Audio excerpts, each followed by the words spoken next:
మొట్టమొదటిసారి పశ్చిమ గోదావరి జిల్లాకి సారథ్యం అనే కార్యక్రమంతో రావడం జరిగింది. సారథ్యం కార్యక్రమంతో అందరినీ కలిసిన మొట్టమొదటి రాష్ట్ర అధ్యక్షులు పివిఎన్ మాధవ్ గారు. ఇక్కడికి ఇచ్చేసిన ప్రెస్ మీట్ వారందరికీ కూడా ప్రెస్ వారికి కూడా ధన్యవాదాలు తెలియజేసుకుంటూ, పార్టీ రాష్ట్ర అధ్యక్షుడిగా బాధ్యత స్వీకరించిన తర్వాత మొదటిసారి భీమవరం పశ్చిమ గోదావరి జిల్లాకి రావడం జరిగింది.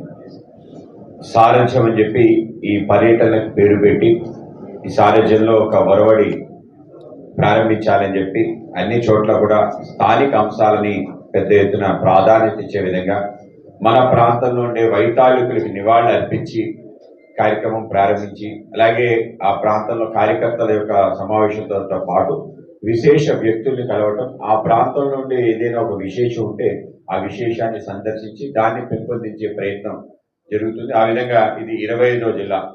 ఎల్లుండ విశాఖపట్నంతో ముగిస్తుంది ఈ మొదటి విడత సారథ్యం కార్యక్రమం. దానికి మా అఖిల భారత అధ్యక్షులు శ్రీ జేపీ నడ్డా గారు రాబోతున్నారు. విశాఖపట్నంలో పెద్ద బహిరంగ సభ జరగబోతుంది. ఆ విధంగా ఈ యొక్క సారథ్య కార్యక్రమానికి విశేషమైన స్పందన రావడం జరిగింది. అనేక మంది కార్యకర్తలతో సహా చిట్ట చివరి వ్యక్తులు ఎవరైతే పార్టీకి అనేక సంవత్సరాలు పనిచేసిన కార్యకర్తలు ఒక నూతన ఉత్సాహం, అలాగే ప్రజలు కూడా ఆ విధంగానే స్పందించి ఆ విధంగా ఆదరిస్తున్న తీరు, ఆ విధంగా ఈ యాత్ర చాలా దిగ్విజయంగా కొనసాగింది. ఈ యాత్ర నిరంతరంగా కొనసాగే విధంగానే ఉండాలి అని చెప్పి ఆ విధంగా అధ్యక్ష బాధ్యత ఉన్నంత సమయం కార్యకర్తల్లో మమేకమే తిరగాలనే ఆలోచనతోనే పనిచేసినాను.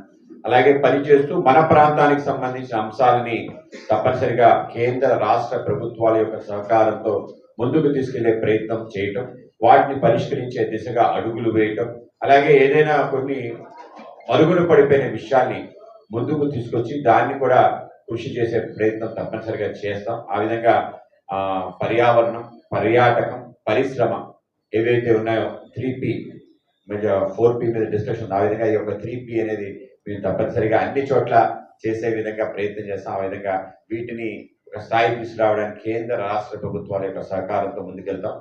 పార్టీకి సంబంధించిన ఎజెండా, అలాగే ఎన్డీఏ ఎజెండా పట్టుకొని మొత్తం రాష్ట్ర వ్యాప్తంగా పార్టీని సర్వవ్యాపి చేయాలని చెప్పి, అలాగే సర్వస్పర్శి ఏ వర్గాలకి పార్టీ ఇంకా వెళ్ళలేదు ఆ వర్గాల్లో కూడా పార్టీ వెళ్లే విధంగా ఒక ప్రయత్నం జరగాలని చెప్పి అనుకున్నాం. ఆ విధంగానే నేను తీసుకున్న మొదటి కార్యక్రమం భారతీయ జనతా పార్టీ ఆంధ్రప్రదేశ్ నూతన అధ్యక్షుడిగా బాధ్యత స్వీకరించిన తర్వాత మొదటి కార్యక్రమం మొన్న ఆగస్టు 30వ తారీఖు స్ఫూర్తి అనే కార్యక్రమం చేయడం జరిగింది. ఆ స్ఫూర్తి అనే కార్యక్రమం మన సంచార జాతులు, సదాచార వారసులు, సాంస్కృతిక వారధులు అని చెప్పి ఎవరైతే సుమారు మన ప్రాంతంలో 36 తెగలకు సంబంధించిన వాళ్ళు ఉన్నారు, వాళ్ళని నొమాడిక్ ట్రైబ్స్ అంటారు, సంచార జాతులు అంటారు, సెమీ నొమాడిక్ ట్రైబ్స్. వీళ్ళని గుర్తించి వాళ్ళతో ఒక రౌండ్ టేబుల్ సమావేశం పెట్టి దాని తర్వాత వాళ్ళ యొక్క విముక్తి దినోత్సవం ఆగస్టు 30 అంటే ఒక రోజు ముందు పెద్ద ఎత్తున కార్యక్రమం విజయవాడలో చేసి వాళ్ళకి సంబంధించిన అతి ముఖ్యమైన సమస్య వాళ్ళ సర్టిఫికెట్స్ యొక్క ఇష్యూ చేసే తీరు, అలాగే వాళ్ళకి ప్రత్యేక విద్య, వైద్య సహకారాలు అందించే వ్యవస్థ, అలాగే కేంద్ర ప్రభుత్వం కూడా కొన్ని పథకాలు వాళ్ళ కోసం ఇవ్వడం జరిగింది, వాటిని కూడా సక్రమంగా అమలు చేసే తీరు, ఆ విధంగా అనేక వర్గాలకి వెళ్ళాలనే ప్రయత్నం. అలాగే రేపు సెప్టెంబర్ 17 నరేంద్ర మోడీ గారి యొక్క జన్మదినం. ఆ సందర్భంలో సృష్టి అని చెప్పి ఏదైతే విశ్వకర్మ జయంతి కూడా ఆ రోజే విశ్వ బ్రాహ్మణులకు సంబంధించిన 5 బ్రాహ్మణులకు సంబంధించిన గుర్తులు ఏవైతే ఉన్నాయో వాటిని సరైన గౌరవం ఇచ్చే విధంగా విజయవాడలోనే పెద్ద కార్యక్రమం చేయబోతున్నాం. ఆ విధంగా అనేక రకాల వర్గాలు ఎవరినైతే రీచ్ కాని వర్గాలు ఉన్నాయో వాళ్ళకి రీచ్ అయ్యి వాళ్ళకి సంబంధించిన సమస్యలు పరిష్కార దిశగా వాళ్ళని గుర్తింపు, గౌరవం ఇచ్చే దిశగా మేము ఆలోచన చేస్తాం. ఆ విధంగా కార్యక్రమాలు ఉంటాయి. తప్పనిసరిగా ఆంధ్రప్రదేశ్ సంబంధించిన భారతీయ జనతా పార్టీ ఒక రోడ్ మ్యాప్ తయారు చేసుకుని వెళ్ళాలనుకుంటున్నాం. ఆ విధంగా ఆ రోడ్ మ్యాప్ లో భాగంగా ప్రతి జిల్లాకి కూడా వాళ్ళకంటూ కొన్ని ప్రత్యేకతలు ఉంటాయి. జిల్లా అధ్యక్షుల నేతృత్వంలో జిల్లాకి కూడా రోడ్ మ్యాప్ తయారు చేసి, కేంద్రం ఆల్రెడీ ఒక రోడ్ మ్యాప్ తయారు చేసి ఇచ్చిన అనేక రకాల కార్యక్రమాలు నిరంతరం ఇస్తుంది. ఆ విధంగా ఆ కార్యక్రమాలు చేస్తూ రాష్ట్రానికి సంబంధించిన ప్రత్యేక కార్యక్రమాలు కూడా రూపొందించుకొని ముందుకెళ్తూ జిల్లాల్లో కూడా అటువంటి వ్యవస్థను నిర్మాణం చేసి ముందుకెళ్లాలనుకున్నాం. ఆ విధంగా ఆంధ్రప్రదేశ్లో భారతీయ జనతా పార్టీ స్థాయి పెంచే ప్రయత్నం తప్పనిసరిగా చేస్తానని చెప్పి మీ అందరికీ తెలియజేస్తూ, అలాగే ఇవాళ నరేంద్ర మోడీ గారు పేద ప్రజలకి, మధ్యతరగతి వ్యక్తులకి, అలాగే చిన్న వ్యాపారస్తులందరూ, చిరు వ్యాపారస్తులందరికీ ఊరట కలిగించే విధంగా ఏదైతే స్లాబ్ విధానం ఉందో 4 అంచెల స్లాబ్ విధానాన్ని తొలగించి 2 అంచెల స్లాబ్ విధానం విధానాన్ని తీసుకొచ్చారు. సరళీకృత జిఎస్టి విధానం ద్వారా ఇవాళ వస్తు అలాగే సేవా పన్ను ఏదైతే ఉందో ఇండైరెక్ట్ ట్యాక్స్ అంటాం, పరోక్ష పన్ను, ఈ యొక్క పరోక్ష పన్నులో వినూత్నమైన అనేక రకాల మార్పులు తీసుకొచ్చి ఏ విధంగా ముందుకు తీసుకెళ్తున్నారో మనం చూసాం. దాంట్లో భాగంగా రేపు సెప్టెంబర్ 22 దసరా దీపావళి రెండు కలిపి ఒకే రోజు వచ్చే విధంగా దేశం సంక్లిష్ట పరిస్థితుల్లో ఉండి ఇవాళ రష్యా ఉక్రెయిన్ యుద్ధం అలాగే ట్రంప్ యొక్క ఆంక్షల నేపథ్యంలో ఇవాళ ఈ యొక్క చారిత్రాత్మక నిర్ణయం ఏదైతుందో తప్పనిసరిగా ప్రజలందరూ స్వాగతిస్తున్నారు. అన్ని ట్రేడ్ బాడీస్ కూడా వాటిని పెద్ద ఎత్తున ముందుకు తీసుకెళ్లే ప్రయత్నం చేస్తున్నారు. ఇవాళ ద్రవ్యోల్బణం తగ్గటం అలాగే ధరలు కూడా తగ్గటం దీని యొక్క ప్రత్యేకత. ఆ విధంగా అన్ని వర్గాలు కూడా ఈరోజు ఆనంద ఉత్సాహాలతో దేశంలో మొదటిసారి ధరలు పెరగటం తప్ప తగ్గటం తెలియదు. ఆ విధంగా ఈ యొక్క నూతన జిఎస్టి విధానం ద్వారా జీరో కూడా కొన్నిటికి ఉంది. ఆ విధంగా మెడికల్ ఇన్సూరెన్స్ అలాగే లైఫ్ ఇన్సూరెన్స్ లో వాటి జిఎస్టి తొలగిస్తూ, హ్యాండీక్రాఫ్ట్స్ హ్యాండ్లూమ్ సంబంధించిన వాటికి జిఎస్టి తొలగిస్తూ అలాగే అనేక వస్తువులు తొలగించారు. కొన్ని 5% తీసుకురావడం కారణంగా 18%, 25 నుంచి 18% తీసుకురావడం కారణంగా ఒక నిజంగానే ఒక అద్భుతం చారిత్రాత్మకంగా మేము భావిస్తున్నాం. ఆ విధంగా నరేంద్ర మోడీ గారికి ధన్యవాదాలు తెలియజేసే కార్యక్రమం అన్ని చోట్ల కూడా ఆయనకి పాలాభిషేకాలు పెద్ద ఎత్తున చేస్తూ నరేంద్ర మోడీ గారి యొక్క ఆలోచన అంటే క్లిష్ట సమయంలో ప్రజలకు ఊరట ఇచ్చే విధంగా చేసిన ఈ యొక్క గొప్ప నిర్ణయాన్ని మేము అందరూ కూడా స్వాగతిస్తూ అనేక కార్యక్రమాలు చేస్తున్నాం. అలాగే నరేంద్ర మోడీ గారు ఈ సంవత్సరం ఆగస్టు 15 ఆత్మ నిర్భర్ భారత్ గురించి మాట్లాడారు. స్వదేశీ ఉద్యమం మళ్ళీ ప్రారంభించాలని పిలిపించారు. మన ప్రాంతంలో తయారయ్యే వస్తువులు, మన రైతాంగం పండించే పంటలు మనం కొనే విధంగా వ్యవస్థ నిర్మాణం చేసుకోవాలి. మనం ఏ వస్తువు నిత్యావసర సరుకులుగా వాడుతున్నాం అవి మన ప్రాంతంలో తయారయ్యా లేదా తప్పనిసరిగా చూడాలి. స్వదేశీ అంటే బి ఇండియన్ బై ఇండియన్ అనే నినాదం, వోకల్ ఫర్ లోకల్ ఏదైతే స్వతంత్రం సమయంలో మనం ఏదైతే ఆలోచన చేసి ముందుకెళ్ళామో స్వదేశీ ఉద్యమం కారణంగానే మనకి స్వతంత్రం వచ్చింది.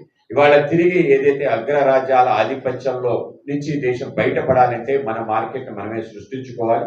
ఆ విధంగా అడుగులు వేయాలని చెప్పి ఒక ఆత్మ నిర్భర్ భారత్ యొక్క స్లోగన్ ఇవ్వడం జరిగింది. దాంట్లో భాగంగా దీనిపైన కూడా పెద్ద ఎత్తున మేము ఫోకస్ చేయడం జరుగుతుంది. రేపు అక్టోబర్ 2 మహాత్మా గాంధీ గారి జయంతి సందర్భంగా ఈ యొక్క ఖాదీ సంతల పేరు మీద రాష్ట్ర వ్యాప్తంగా పెద్ద ఎత్తున వీటికి పెద్దపీట ఇచ్చి స్వదేశీ యొక్క ఉద్యమం కూడా మన ప్రాంతంలో ప్రారంభిస్తాం. ఆ విధంగా కూటమి పక్షాన్ని కూడా కార్యక్రమానికి పిలిచి కూటమి ఆధ్వర్యంలో ఆత్మ నిర్భర్ భారత్, ఆత్మ నిర్భర్ ఆంధ్రప్రదేశ్ ఈ విధంగా వికసిత భారతం వైపు ప్రయాణం చేయడానికి సెల్ఫ్ రిలేట్ గా మారాలి అని చెప్పే ఒక నినాదంతో మేము ముందుకెళ్తాం.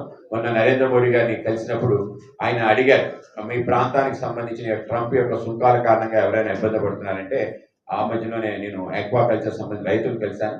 కనుక రైతాంగం వాళ్ళ యొక్క ఏదైతే సరుకుందో అమెరికా తీరం చేరే లోపు ఆ యొక్క కష్టం కారణంగా సముద్రంలో నడి సంద్రంలో పడేసే పరిస్థితి ఉందని వాళ్ళు తెలియజేశారు. ముఖ్యంగా ఆంధ్రప్రదేశ్ సంబంధించిన 5,000 కోట్ల రూపాయల సరుకు సముద్రంపై ఉంది, ఐసీస్ పై ఉంది.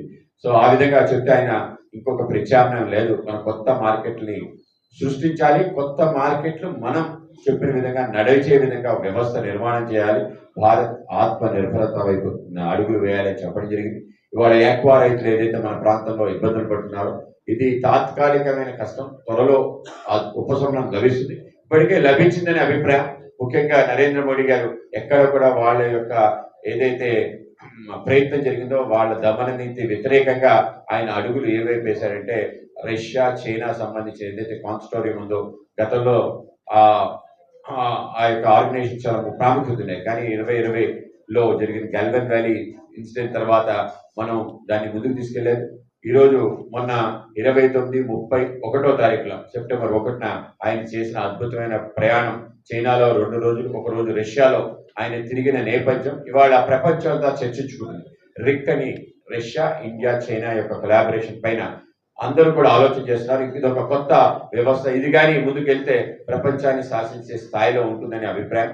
ఈ నేపథ్యంలో ట్రంప్ గారు నిన్న ట్వీట్ ఇవ్వడం జరిగింది, నా లేటెస్ట్ పార్ట్నర్ అని చెప్పి చెప్పడం. ఇవన్నీ కూడా ఈ నేపథ్యంలోనే కనుక ఏవైతే సుంకాల బారిన మనని అతలాకుతలం చేసే ప్రయత్నానికి విరుగుగా ఒక నేత నిలబడ్డాడు, ఆ నేత పేరే నరేంద్ర మోడీ. ఆ విధంగా మోడీ గారి యొక్క స్థైర్యం, ధైర్యం, ఆలోచన కారణంగా ఇవాళ అందరూ కూడా తలవొగ్గే పరిస్థితి ఉంది. కనుక మనందరూ కూడా చాలా అదృష్టం చేస్తున్నాం ఈ సమయంలో మనందరూ ఉండటం. అటువంటి భారత్ యొక్క జెండా ప్రపంచవ్యాప్తంగా రెప్పరెప్పలాంటి గౌరవం దక్కిన తీరు కనుక ఆక్వా రైతులు కానీ మిగతా రైతాంగం కూడా ఎటువంటి భయం పడాల్సిన అవసరం లేదని ఈ సందర్భంగా తెలియజేసుకుంటాను. అలాగే నిన్న పేర్ని నాని గారు అనేక రకాల విషయాలు మాట్లాడటం జరిగింది, అంటే కొంచెం దాటి కూడా మాట్లాడటం జరిగింది. ఏవైతే అరాచకాలు వైసీపీ ఆధ్వర్యంలో దేశం రాష్ట్ర వ్యాప్తంగా జరిగిందో, సుమారు 200 దేవాలయాలపై దాడులు జరగడం, పెద్ద ఎత్తున అశాంతి వాతావరణాన్ని క్రియేట్ చేసే పరిస్థితి, ఆయన అన్ని వ్యవస్థల్ని సర్వనాశనం చేస్తూ ప్రతిపక్షాలపైన దమనకాండ ఇవన్నీ కూడా మనం ప్రత్యక్షంగా చూసాం. ఆయన అనేక విషయాలు మాట్లాడి ఏ దేవాలయాల యొక్క దాడులు ఎందుకు జరిగాయి, దానికి కారణాలు చెప్పకుండా అంతర్వేది రథం కాలింది, దానికి తిరిగి మేము నిర్మాణం చేసాం. మన ఏదైతే రామతీర్థంలో రాముడి యొక్క శిరస్ఛేదం జరిగింది, తిరిగి రాముడి యొక్క విగ్రహాన్ని ప్రతిష్ఠించాం. అంతర్వేదిలో మన పిఠాపురం సంబంధించిన ఏవైతే దేవాలయపై దాడులు చేశాయి దాంట్లో పిచ్చివాళ్ల నేపథ్యం చేసి వాళ్ళు అరెస్ట్ చేస్తామని చెప్పారు. ఆ టైంలో డీజీపీకి ఉన్న గౌతమ్ సావంత్ కూడా చాలా దారుణమైన మాటలు మాట్లాడడం జరిగింది. వైసీపీ కండువా కప్పుకున్న పోలీస్ ఆఫీసర్గా వ్యవహరించి ఆయన ఆ రోజు జరిగిన ఈ సంఘటనలన్నీ కూడా ఆ రోజు టీడీపీ బీజేపీ చేసింది అని చెప్పి ఒక మాట చెప్పడం ఏదైతుందో, ఒక అధికారిగా ఒక బాధ్యత కలిగిన డీజీపీగా తగదని చెప్పి మేము అప్పుడు పెద్ద పిలుపు ఇవ్వడం జరిగింది. ఆ రోజు మా రాష్ట్ర అధ్యక్షుడు సోమవీర్రాజు గారు చెలో డీజీపీ కార్యాలయం చెప్పారు. ఆ విధంగా మేము వెళ్ళటం, అరెస్ట్ అవ్వటం, అలాగే మా పైన కేసులు కూడా పెట్టడం జరిగింది. ఇవాళ ఇంత బాధ్యత రహితంగా వైసీపీ వ్యవహరిస్తున్న రాష్ట్రంలో జరిగిన ఏ దేవాలయానికి సంబంధించి దాన్ని ఎవరు చేశారో చెప్పకుండా, ఎటువంటి విచారణ చేయకుండా దాన్ని ఆ విధంగా వదిలేయడం జరిగింది. ఇవాళ కూటమి ఆధ్వర్యం తప్పనిసరిగా ఈ యొక్క టెంపుల్స్ అన్నింటినీ విజిట్ చేసి ఎవరైతే దీనికి సంబంధించిన వాళ్ళకి శిక్ష పడే విధంగా కూడా తప్పనిసరిగా ప్రయత్నం చేస్తాం. దేవాలయ వ్యవస్థ దాని పవిత్రతలో ఎటువంటి రాజీ లేని పోరాటం చేస్తాం. అది తిరుమల తిరుపతి దేవస్థానం అయినా, చిన్న చిన్న దేవాలయాలైనా, వాటన్నిటి సంరక్షణ, వాటి యొక్క పవిత్రత, దాని యొక్క స్థాయి పెంచే విధంగా పర్యాటకులకి అలాగే ఎవరైతే భక్తులకి అది అద్భుత ఆలంబనంగా ఉండే విధంగా వ్యవస్థ నిర్మాణం చేస్తాం. రాష్ట్ర వ్యాప్తంగా అన్ని దేవాలయాలకి స్వదేశీ దర్శన్ అనే స్కీమ్ లో వాళ్ళకి రోడ్లు కానీ వసతులు కానీ మేము నిర్మాణం చేస్తున్నాం. అలాగే ప్రసాదం స్కీమ్స్ లో కూడా మొత్తం రాష్ట్రంలోనే సుమారు 8 దేవాలయాలకి ఇప్పటికే సుమారు 500 కోట్ల పైగా ఇవ్వడం జరిగింది. ఆ విధంగా త్వరలో మిగతా వాటి కూడా ఇచ్చే పరిస్థితి తీసుకురావటం, ఒక ఏవైతే మన ప్రాంతంలో క్యారిడార్స్ అంటారు ఆ విధంగా వైష్ణవ సర్క్యూట్, అలాగే శైవ సర్క్యూట్, అలాగే బుద్ధిస్ట్ సర్క్యూట్ మన ప్రాంతంలో కూడా అటువంటి సర్క్యూట్స్ పెంపొందించే ప్రయత్నం కూటమి ద్వారా చేస్తాం. మనకి పంచారామాలు మన ప్రాంతాల్లో ప్రసిద్ధి, దాంట్లో భీమేశ్వరుడు కూడా ఉన్నాడు. ఆ విధంగా ఈ యొక్క పంచారామాల యాత్ర అనేది ఆంధ్రులకి అటువంటి ఒక గొప్ప ఒక అంశం. కానీ తప్పనిసరిగా ఈ పంచారామాల దర్శనం సంబంధించిన రోడ్ నెట్వర్క్స్ వీటిని కూడా పెంచి అందరూ ఒకే రోజు ఉదయం నుంచి, అంటే సూర్యోదయం నుంచి సూర్యాస్తమం లోపు ఈ పంచారామాలు తిరిగే వ్యవస్థను కూడా అటువంటి ఆలోచన కూడా కూటమి ఆధ్వర్యంలో చేయడం జరుగుతుంది. అలాగే మన ప్రాంతం భీమవరానికి సంబంధించిన ఏవైతే చాలా లాంగ్ పెండింగ్ నరసాపురం సంబంధించిన రోడ్డు, అలాగే రైలు సంబంధించిన అంశాలు మన గౌరవ మంత్రివర్యుల ఆధ్వర్యంలో ఇప్పటికే పూర్తయింది. దానికి సంబంధించిన స్టేట్ గవర్నమెంట్ వాళ్ళు ఇవ్వాల్సింది సకాలంలో ఇవ్వని కారణంగా ఈ జాప్యం జరిగింది. త్వరలో పూర్తి స్థాయిలో ఇవాళ కనెక్టివిటీ పెరగబోతుంది. ఒక అద్భుతమైన హైవే కత్తిపూడి నుంచి బాపట్లకి ఒంగోలు వరకు వచ్చే ఏదైతే రోడ్డు ఉందో నేషనల్ హైవే 314 అది గేమ్ చేంజర్ గా మేము భావిస్తున్నాం. అది కత్తిపూడి నుంచి కాకినాడకి పూర్తయింది. కాకినాడ మీదుగా అమలాపురం మీదుగా అది 165 అది దాని నుంచి అక్కడి నుంచి మన భీమవరం, అలాగే ఇక్కడి నుంచి మచిలీపట్నం, బాపట్ల మీదుగా ఒంగోలుకి కలిసే ఒక రోడ్ ఏదైతే ఉందో ఇది పెద్ద గేమ్ చేంజర్ గా భావిస్తున్నాం. మన ప్రాంతం యొక్క సమగ్ర మార్పుకి ఇదే కారణం కాబోతుంది. దీంతో పాటు ఏదైతే కాకినాడ నుంచి నర్సాపురం ఏదైతే రైల్వే లైన్ ఉందో దాన్ని కూడా మన ప్రాంతానికి మొత్తం పర్యాటకంగా, అలాగే ప్రయాణికులు కూడా అది మంచి సోపానంగా మారబోతుంది. ఆ విధంగా కేంద్ర ప్రభుత్వం ఆధ్వర్యంలో రోడ్వేస్, రైల్వేస్, ఎయిర్వేస్, పోర్ట్స్ ఇవన్నీ కూడా అద్భుత అనుసంధానం జరుగుతూ మన ప్రాంతం యొక్క సమగ్ర వికాసానికి కారణం కాబోతుంది. వీటన్నిటిలో కూడా మేము కూడా భాగస్వాములు ఉండి ఎక్కడెక్కడైతే బాటిల్ నెక్స్ ఉన్నాయో వాటిని తీర్చి ముందుకెళ్లే విధంగా ప్రయత్నం తప్పనిసరిగా చేస్తాం. ఆ విధంగా ముందుకెళ్లాలని చెప్పి అనుకుంటాం. ఈ యొక్క సారథ్య కార్యక్రమంలో భాగంగా భీమవరం రావటం, మీ అందరినీ కలవటం చాలా సంతోషంగా ఉంది. సో మీ అందరినీ కూడా పరిచయం చేసుకునే కార్యక్రమంగా అనుకున్నాం. పత్రికా విలేకరులకు సంబంధించిన సమావేశంలో కూడా మారింది. అలాగే ఇవాళ జరగబోయే కార్యక్రమాలన్నీ కూడా మీరు ఆదరించాలి.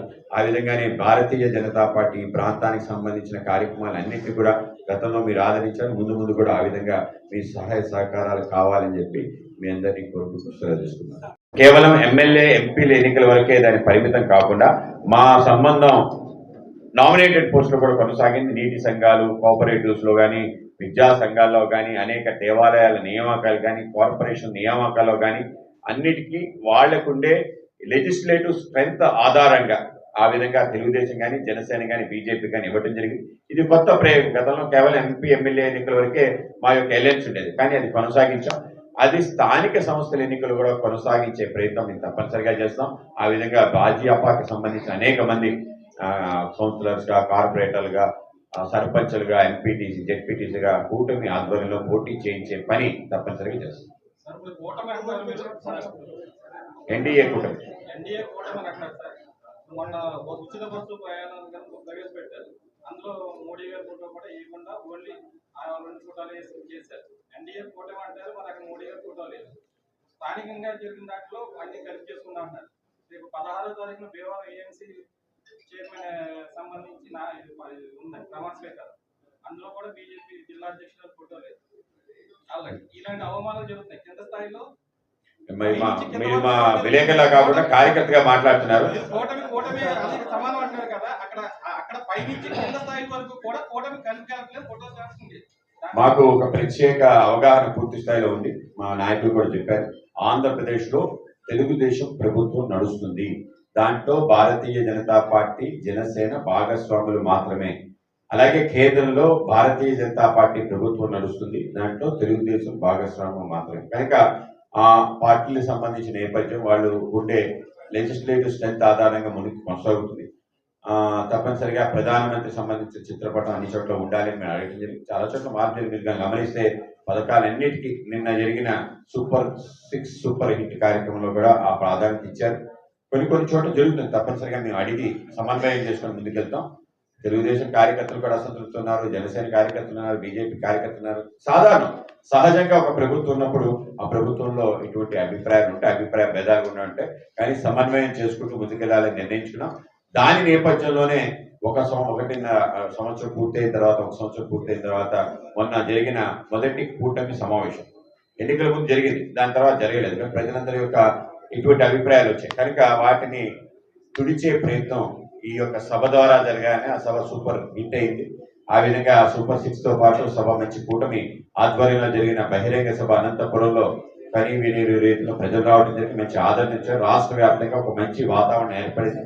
కనుక సమన్వయం చేసుకుంటూ సమస్యలు పరిష్కరించుకుంటూ ముందుకెళ్తుంది. ఇప్పుడు కూడా ఈ కూటమితో ప్రయాణం చేస్తున్నారు. మళ్ళీ ఇప్పుడు దాని మీద ఏమైనా యాక్షన్స్ ఉన్నాయా? అంటే ఒకటి సబ్జెక్ట్ టు కరెక్షన్. మేము ఎప్పుడు వైసీపీతో ప్రయాణం చేయలేదు. రాష్ట్ర ప్రభుత్వంతో ఏ సంబంధాలు కేంద్రం పెట్టుకోవాలో ఆ సంబంధం పెట్టుకుని వెళ్ళాం. ఏ విధంగా తృణమూల కాంగ్రెస్ తో కూడా బీజేపీ మాకు అంత బద్ద వ్యతిరేకైనా, కేరళలో ఉండే కమ్యూనిస్ట్ పార్టీ ఎంత మాకు వ్యతిరేకం ఉన్నా ఆ రాష్ట్రాలకి వచ్చే నిధులు కానీ, విధులు కానీ, అలాగే ప్రాజెక్ట్స్ ఎక్కడా కూడా మేము వివక్షత చూపించలేదు. అదే తరహా ఆంధ్రప్రదేశ్ లో కూడా చేయడం జరిగింది. అయితే అక్కడ తెలుగుదేశం ఫైట్ చేస్తుంది కాబట్టి బీజేపీ కూడా వాళ్ళ ఫైట్ చేయాలనుకోవడం కరెక్ట్ కాదు. కేంద్రం రాష్ట్రానికి సంబంధాలు బాగా ఉండాలని 13 సంవత్సరాలు ముఖ్యమంత్రిగా చేసిన నరేంద్ర మోడీ గారంతా ఎవరికి తెలియదు.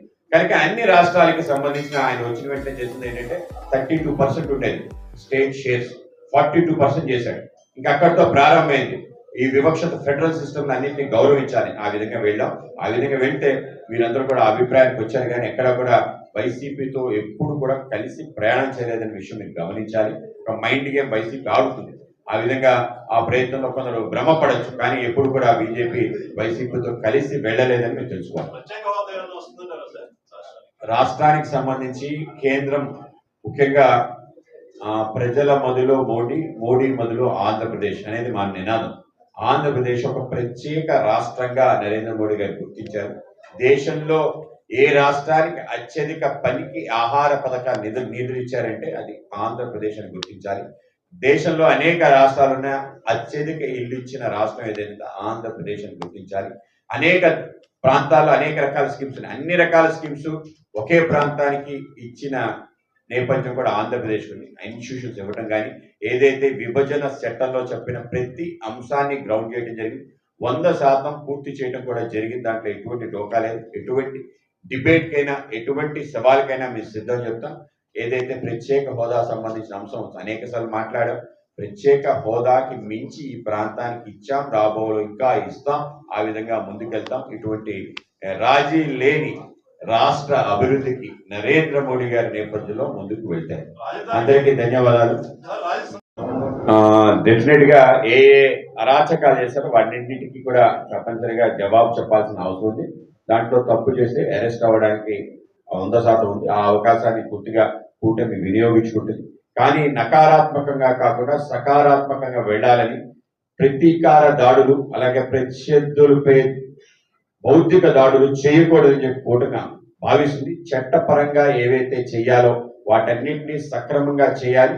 చట్టాన్ని గౌరవించే ఒక పార్టీగా కూటమిగా దాన్ని ముందుకు తీసుకెళ్లే ప్రయత్నం చేస్తాం. ఆ విధంగానే ఇవాళ న్యాయపరమైన విధానాలే అవలంబిస్తూ మీరు లిక్కర్ సంబంధించిన అంశాల్లో కానీ వివిధ నేతలకు సంబంధించిన వాళ్ళ విషయాల్లో కానీ అదే తీరు చూస్తున్నారు. దౌర్జన్యంగా ఇంట్లోకి వెళ్ళి లాక్కొచ్చి ఆడిపై తప్పుడు కేసులు పెట్టి తీరు వీటిని మేము ఎక్కడ కూడా స్వాగతించలేదు. మన ప్రాంత ఎమ్మెల్యే త్రిపురాల పైన ఏ విధంగా దాష్టికాలు చేశారో ఇతర నేతలపై దాష్టికాలు చేసి ఆ విధంగా చేయకూడదు.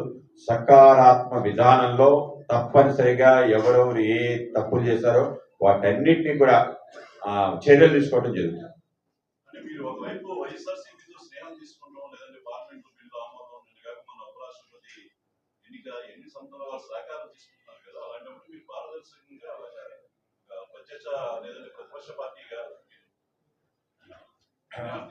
రెండు 2014 నుంచి ఇప్పటి వరకు కేంద్ర ప్రభుత్వం ఏ కార్యక్రమాలు చేసినా ఉప ఎన్నికలు ఏవైతే ఉపరాష్ట్రపతి ఎన్నికలు జరిగినా రాష్ట్రపతి ఎన్నికలు జరిగినా ఆంధ్రప్రదేశ్లో 100% రెండు పక్షాలు కూడా మద్దతు ఇచ్చి గెలిపించిన తీరు. దీని కారణంగా ఒక పక్షంతో ఆ పక్షం ఈ పక్షం లేకుండా అందరినీ కూడా మద్దతు అడగటం జరుగుతుంది. ఆ విధంగా మద్దతు ఇవ్వడం జరుగుతుంది. ఆ విధంగా వెళ్ళటం జరుగుతుంది. దీంట్లో ఏమి రహస్య ఒప్పందాలు అయితే లేవు. వైసీపీ ఏవైతే దౌర్జన్యాలు దాష్టికాలు చేస్తే వాటిపైన స్వయంగా ప్రధానమంత్రి మాట్లాడారు. ఇక్కడ స్వయంగా అమిత్ షా గారికి ఎట్టి ఎత్తున మాట్లాడటం జరిగింది. అవినీతి సంబంధించిన అంశాలు, కుటుంబాన్ని సంబంధించిన పోషణ కోసం ఏ విధంగా అవినీతి చేశాడనే విషయం, తన తల్లి తన చెల్లి విషయం కూడా అమిత్ షా గారు మాట్లాడారు. అలాగే జేపీ నడ్డా గారు కూడా గట్టి ఎత్తున మాట్లాడడం జరిగింది. మీ అందరూ కూడా మాట్లాడడం జరిగింది. వైసీపీని ఎక్కడ ఉంచాలో అక్కడ ఉంచడం జరుగుతుంది. వాళ్ళకి జరిగిన అనేక అరాచకాలపై తప్పనిసరిగా గొంతెత్తుతాం. అలాగే అన్ని విషయాలు కూడా మాట్లాడుతాం. ఆ విధంగానే జరుగుతుంది తప్ప ఎటువంటి ఆలోచన లేదు.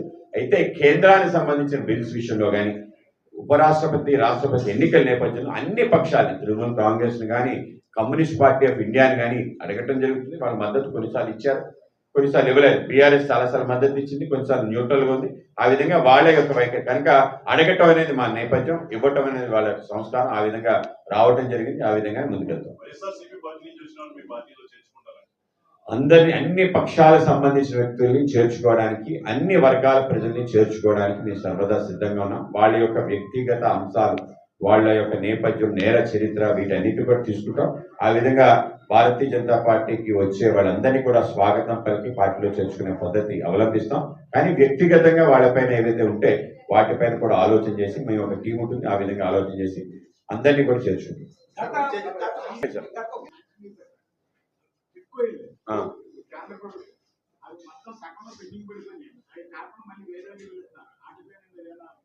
మేము ఇప్పుడు కాదు, నరేంద్ర మోడీ గారి కన్నా ముందు అటల్ బిహారీ వాజ్పేయి గారు వ్యాంపే స్కీమ్ ఇచ్చినప్పుడు దాని ముందుండే రాజీవ్ గృహకల్ప కానీ ఇందిరం ఇల్లు కానీ వాటికి కంటిన్యూటీగానే ప్రోగ్రామ్స్ ఉండాలి అని చెప్పి కేంద్రం నిర్ణయించింది.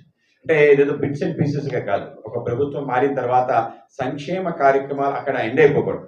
వాళ్ళ స్కీమ్ పేరు మారచ్చు, కానీ అదే కొనసాగాలనే ఒక ఆలోచనతో గ్రామీణ సంబంధించిన ఇల్లు విధానం కానీ అర్బన్ సంబంధించిన ఇల్లు విధానం కానీ కొనసాగింది. పేర్లు మారే కానీ వ్యవస్థ మారే. కానీ అరాచకం ఏంటంటే గతంలో ఉండే వైసీపీ ప్రభుత్వం మారిన వెంటనే టిట్కో అనేది అద్భుతమైన స్కీమ్. అందరికీ కూడా మంచి ఇల్లు, అది కూడా మంచి షేర్ వాల్ టెక్నాలజీతో ఇల్లు కట్టించారు. మంచి కాలనీస్, నీరు అన్ని సదుపాయాలు ఉన్నాయి. వీటిని అదేదో తెలుగుదేశం ఎజెండాగా భావించారు. దాంట్లో ప్రధానమంత్రి అర్బన్ ఆవాస్ యోజనలో భాగంగా వచ్చింది అనే విషయం కూడా అర్థం కాకుండా అదేదో ఎవడో శత్రువు చేశాడనే అభిప్రాయంతో వాటన్నిటిని నిర్వీర్యం ఉంచి ఎవరికి డబ్బులు ఇవ్వకుండా అసంపూర్తిగా వాటిని ఉంచడం కారణంగా అవి ఏ విధంగా శిథిలావస్థ అయిందో మనందరికీ తెలుసు. అంటే ప్రభుత్వాలు ఆలోచన చేయాల్సింది ఏంటంటే, మీరు వాడేది ప్రజాధనం, నీది కాదు, అది ఏ పార్టీది కాదు, అది వైసీపీది కాదు, తెలుగుదేశం కాదు. ఆ విధంగా ఆలోచన శక్తి లేని కారణంగా దానికి ప్రత్యామ్నాయంగా పేదలందరికీ ఇల్లు అని చెప్పి అనేక రకాల స్కీమ్స్ అవన్నీ పక్కన పెట్టారు.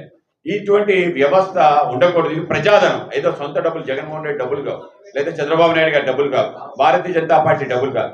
ప్రజాధనాన్ని వినియోగించినప్పుడు తప్పనిసరిగా ఆలోచన చేసే ధోరణి లేని కారణంగా ఇది జరిగింది. ఇవాళ టిట్కో ఇల్లు కానీ, అలాగే ప్రధానమంత్రి ఆవాస్ అర్బన్ సంబంధించిన ఇల్లు కానీ, అలాగే పేదలందరికీ ఇల్లు సంబంధించిన వ్యవస్థ కానీ దాన్ని కొనసాగించి పేదలందరికీ తప్పనిసరిగా ఇల్లు నిర్మాణం చేయాలి. ప్రతి వ్యక్తి, మధ్యతరగతి కుటుంబం యొక్క వ్యక్తి తనకి సొంత ఇల్లు కల దాన్ని పూర్తి చేసే విధంగా మన ప్రాంతంలో 23 లక్షల ఇల్లు శాంక్షన్ చేసింది కేంద్రం. ఏ రాష్ట్రానికి చేయని విధంగా మన రాష్ట్రానికి చేసింది. వాటన్నింటినీ గ్రౌండ్ చేసి బోత్ ప్రధానమంత్రి Awas Yojana urban and rural పూర్తి స్థాయిలో పూర్తి చేసే విధంగా వ్యవస్థ చేస్తాం. టిడ్కో ఇల్లు కూడా పునఃప్రారంభం చేసి వాటిలో గృహప్రవేశాలు కూడా పెద్ద ఎత్తున చేస్తాం. దసరా సందర్భంగా కూడా కొన్ని ప్రారంభోత్సవాలు ఆ విధంగా వాళ్ళందరికీ కాంట్రాక్ట్ తిరిగి తీసుకురావాలి అంటే మధ్యలో ప్రాజెక్ట్ ఆపేశాడు, వాడు నిధులు ఇవ్వలేదు. వాడు మళ్ళీ కన్స్ట్రక్షన్ చేయమని కష్టం. శ్రీకాకుళం కంప్లీట్ అయిపోయింది, రేపు గృహప్రవేశాలు కూడా ఉన్నాయి. సో ఆ విధంగా ఉంది తప్ప ఇంకోటి లేదు. కాంట్రాక్టర్ మధ్యలో ఆపేశాడు, ఎవరితో చేశారు, వాడికి డబ్బులు ఇవ్వాలి, తర్వాత కొత్త కాంట్రాక్ట్ పెట్టుకోవాలి, అయితే వాడి చేత చేయించాలి. కానీ ఈ సమస్య ఉంది, ఆ సమస్యని పూర్తి చేసి తీసుకెళ్లే ప్రయత్నం జరుగుతుంది.